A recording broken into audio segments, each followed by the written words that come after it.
Hello and welcome to the Quiver channel. I'm Jason, your host, and today we're going to talk about the big one, mortality. And one of the driving forces has always been in my life is to, when I do my open mic, when I do my talks, is to let people know that don't waste the time you have. That it matters if you're happy at your job. It matters that you have a good life-work balance. It matters that if possible, you can follow your dreams. We have to be realistic. You've got to work, you've got to pay bills, you've got to do all of the things that you do to keep things going. You can't just say, oh, well, most people can't just say, oh, yeah, I'm going to go off and do this. No, you've got to look after your family, you've got to make sure the bills are paid. And for some people, a career is the most important thing. It's something that they really want to do. They really want to have a set profession, be a doctor, be a scientist or whatever. That's fine. But make sure you've got a good life balance. Make sure that you don't miss out on things. Make sure you don't miss out on your friends. Make sure the people that matter to you. You don't wait for society to tell you it's okay to have a day off. Check in on your friends, make sure they're okay, check on your family. Or the people that matter to you, only you can decide. You might have a really shitty family that you never want to see again, and that's fine. But the people that matter to you in your life, even if it's just one or two people, make sure that those people know what you mean to them and know what your wishes are, and know that these things, that's what drives me. Now, mortality can happen in two ways. Your death can happen without you knowing at all, or it can happen and you know it. So the first one is, some people say, oh yeah, I don't want to know, I just want to fall asleep and have a heart attack during the night. I just want to walk across a room one day and something happen, an aneurysm, or step out to my house and some bad driver's gone past and boom, it's over. Or a plane land on top of my head. So many things. And there's nothing you can do about that. All you can do is have made sure that you've said what needed to be said every time.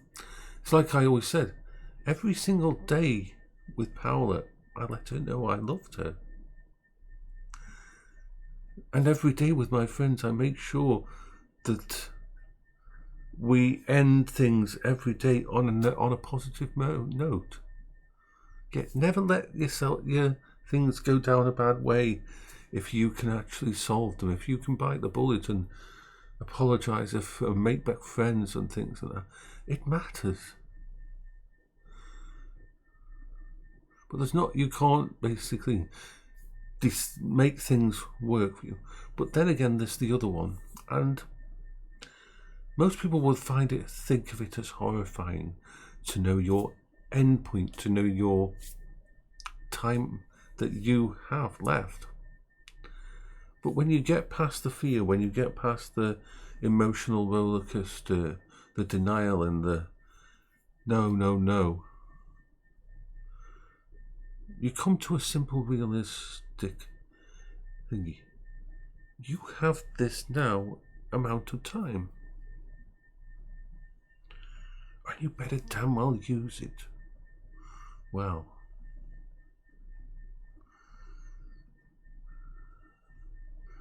And if you're the one that's happening to, or if you're a loved one looking after someone that's been given a diagnosis of this is how long you probably have.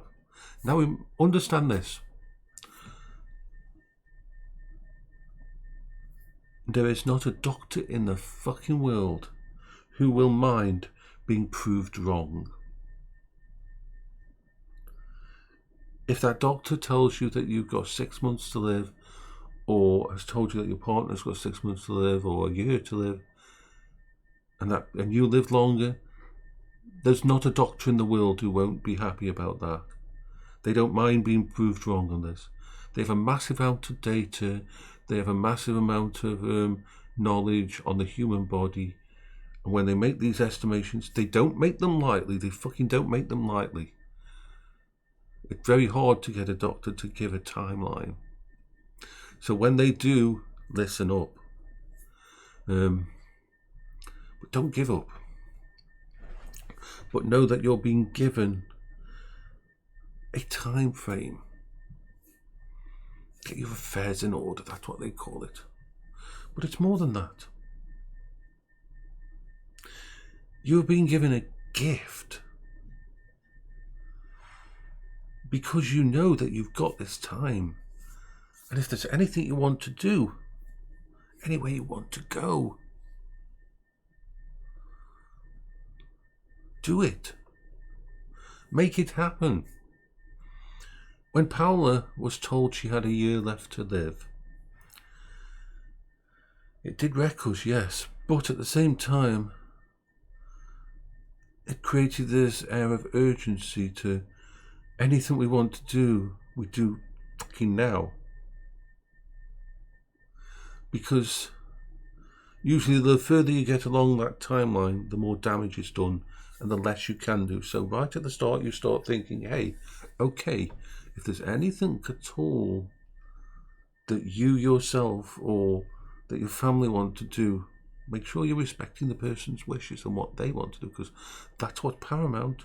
You may want to do hundreds of thousands of things, but they may be tired and they might just want to rest and spend time with family. That might be just the most important thing, to just maybe have a living wake and have a party and have a living funeral and have all that stuff said and done while they're still here. They might want that. So make sure that you're not steamrolling them into things that you want to do, not what they want to do. That's an important thing. But you have, like with Paola, I made sure she got to go on the canal. She said to me, we had been walking down the canal, me pushing her wheelchair and she said she'd love to be on one of the boats and be able to sit in the back of one of these boats and paint while she was travelling through the canals. I made that happen. She loved animals, so we went to this wildlife park where I've still got this perfect image that makes me smile of Paola sitting in her wheelchair and these pygmy goats, these little tiny cute goats. Oh, they're gorgeous, about this side, but they're gorgeous, amazing little, so curious and intelligent. And you can go into their enclosure, and all these goats came around her wheelchair because they'd never seen a wheelchair before, and they actually got on her lap and everything, and he went underneath her wheelchair and everything. It was a magical moment. It was beautiful. And then we managed to go to a local rifle range, and I bought a gun and had the trigger modified so that she could fire it. And it was so wonderful because those moments really fucking mattered. We went to the monkey sanctuary at Trentham Gardens and that. When it's all very personal. It may just be that someone might say, oh, I want to play my favourite game with my friends and go on one last raid. It's all very personal. You can't decide for them what makes their last amount of time good and happy. But you can be there for them. And these are the memories that you're going to stay with you for the rest of your life, that will make you smile. So yeah, this is what drives me when I see other people, and I want to make sure and convey this to them, to make the best of what you've got. Do what makes you happy.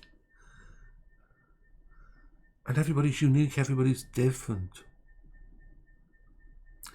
No one can tell you what your dreams are now. You have to temper those dreams with reality. Whatever. I've always said every fucking person in the world should have a reason to smile each day or a reason to be happy.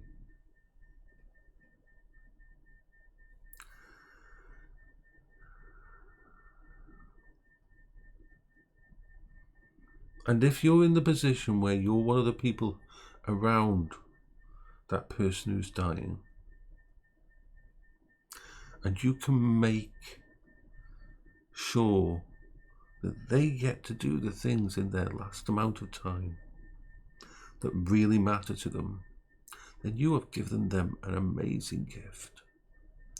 You are once again putting them first. You are helping another human being. And yet, it's not fucking easy. Yeah, it will wreck you. Yeah, you're going to hurt. Being brave, having courage, isn't about doing things without fear. It's about having that fucking fear and still doing them. It's about feeling like you cannot make another step, that you're breaking down, that you can't do anything, but you still manage to put that foot in front of the one foot in front of the other, and you still manage to do things. That's a true hero.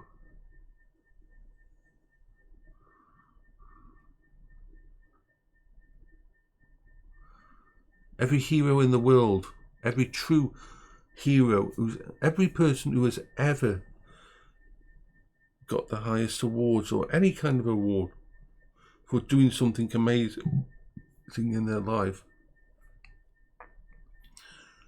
they've all been scared.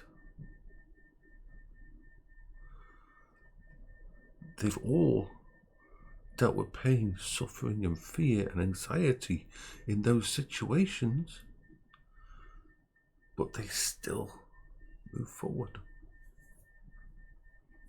That's what makes a hero. And believe me, if you're the person that is looking after someone at the end of their life and is trying to make sure that they can do what they want, you are a fucking hero. You are a hero. So take care of yourself, everyone. This is Jason for the Weather Channel. It's 4:22 a.m. My brain decided to wake me up and say, hey, you need to do a vlog on this. Gotta love my brain.